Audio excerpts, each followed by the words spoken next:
An Allied airstrike on Baghdad causes more casualties and more controversy about Iraqi civilians caught in the crossfire of the Persian Gulf War. I'm Cheryl Atkinson. I'm Lou Waters. Hello. Iraqi officials call it, quote, a well-planned crime. They say Allied warplanes blasted a bomb shelter in Baghdad, killing about 500 civilians. But Allied officials say the shelter had been turned into a legitimate military target, and if civilians are dead, it is Saddam Hussein's fault. More on that attack and other war developments from CNN's Earl Casey. On day 28 of Operation Desert Storm, Allied military officials defend an overnight air raid on a bunker in Baghdad. Iraqi authorities maintain the site was a civilian bomb shelter. They say hundreds of people, most of them women and children, died in the attack. A U.S. military briefer, Brigadier General Richard Neal, disputes Iraq's assertion that the target was a strictly civilian site. I'm here to tell you that it was a military bunker. It was a command and control facility. It's one of many that has been used by the Iraqi government throughout this operation. We have been systematically attacking these bunkers since the beginning of the campaign. Within the last 2 weeks, this particular bunker became even more active as a command and control facility. Neal rejects suggestions this airstrike represents a mistake or a failure of Allied intelligence. Well, from a military point of view, nothing went wrong. The target was struck as designated. From a personal point of view, I'm outraged that civilians might have been placed in harm's way. Pentagon reaction to pictures coming out of Baghdad. First, everything that we're seeing relative to this facility is coming out of a controlled press in Baghdad. So we don't know what all the facts are. We don't have a free press there asking hard questions like you all do here. We didn't know that there were people in there. I think I heard on TV earlier today they were going in there every night, but that was strictly hearsay.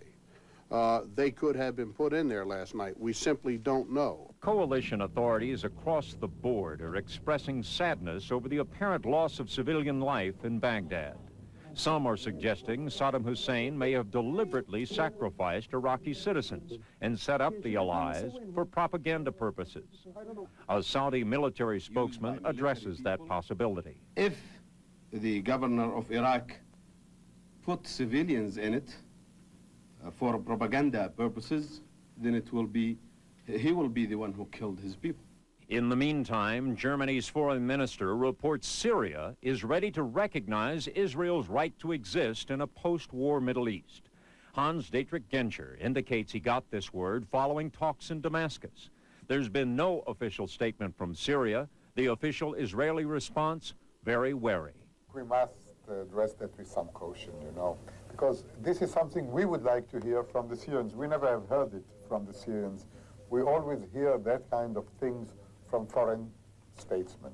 Earl Casey, CNN reporting.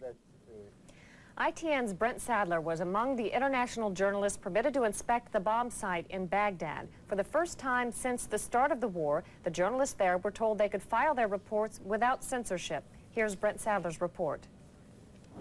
The Amariya bomb shelter was crowded with Iraqis taking refuge from the nightly bombing of Baghdad. The purpose-built structure took 2 direct hits.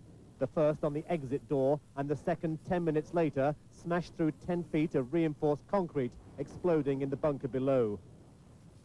Civil defense units have been dragging out victims all morning. Iraq has been continually protesting high numbers of civilian casualties by the Allied bombing. A grotesque procession of incinerated people being brought to the surface at this one location was powerful supporting evidence of that. Iraq is already using these harrowing scenes of human agony as a means to attack the Allied coalition for killing civilians. But could it have been a mistake? No, it cannot be a mistake because they hit the door first and then they hit the actual shelter second to make sure that nobody goes out alive. Since the war began, Allied commanders have repeatedly denied that residential areas were deliberately targeted. But this carnage inside a shelter undeniably used by civilians and hit twice may require a detailed explanation from the Allies. Estimates of how many people were sheltering here vary widely, from 500 to 1,000. We were taken inside the still smouldering chambers as civil defense teams dug through the smouldering debris. They were not expecting to pull anyone out alive, working in intense heat and a choking atmosphere. Plastic gloves melted on their hands. This is a unit of Iraq's civil defense trying desperately to fight through a blazing inferno where there are people stuck somewhere in the back of the shelter. No one has yet been brought out of this area alive. No one knows and may never know how many people were sheltering in here during the air attack. Another unrecognizable victim was pulled outside in a blanket. I think it was a woman, and they hurried outside with her remains.